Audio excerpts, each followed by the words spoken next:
JFT Hindi 15 फरवरी। आत्मा का जागृत होना।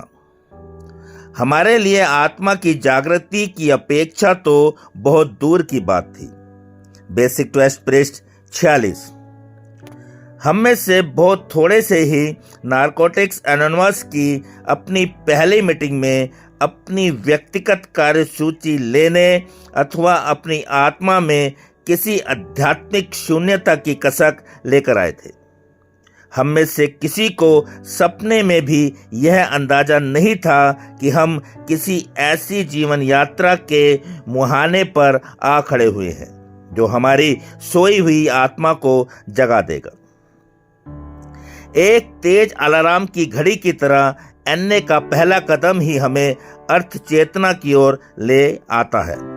यद्यपि इस बिंदु पर अभी हम आश्वस्त नहीं हो पाते कि हम बिस्तर से बाहर उछलकर एकदम कूदकर खड़े होना चाहते हैं या अभी 5 मिनट और ऊँघने का मजा लूटना चाहते हैं। जो ही हम दूसरे और तीसरे कदम की तरफ बढ़ते हैं, किसी के नाजुक हाथ की हमारे कंधे पर मधुर थपथपाहट हमें खड़ा हो जाने, कुछ खुलकर अंगड़ाई लेने और जमाई लेने के लिए प्रेरित करती है। हमें अपने चौथे कदम पर आगे बढ़ने और 5वें कदम के साथ मिलकर चलने के लिए अपनी आंखों से नींद को दूर भगाना पड़ता है। लेकिन जैसे जैसे हम 6, 7, 8वें और 9वें कदम की तरफ बढ़ते चले जाते हैं, हम अपने कदमों में एक स्प्रिंगदार उछाल महसूस करने लगते हैं और अपने होठों पर एक मुस्कान बिखेरते हुए देखते हैं।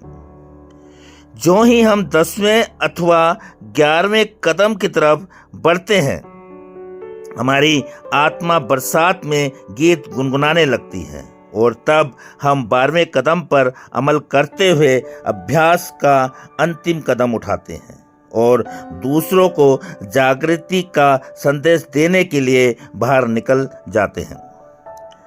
हम में किसी भी किस्म की आध्यात्मिक मूर्छा में अपनी बची खुची तमाम जिंदगी गुजारने की कोई ज़रूरत नहीं है। हम भले ही हर रोज़ सुबह सवेरे तड़के तड़के उठना पसंद ना करते हों, लेकिन एक बार बिस्तरे से बाहर हो जाने के बाद हम लगभग प्रसन्नचित्त हों यही सोचने लगते हैं कि सवेरे जल्दी उठकर हमने ठीक ही किया है। सिर्फ आज के दिन अपनी सोई हुई चेतना को जगाने के लिए मैं एन्ने के 12 कदम पर अमल करूंगा।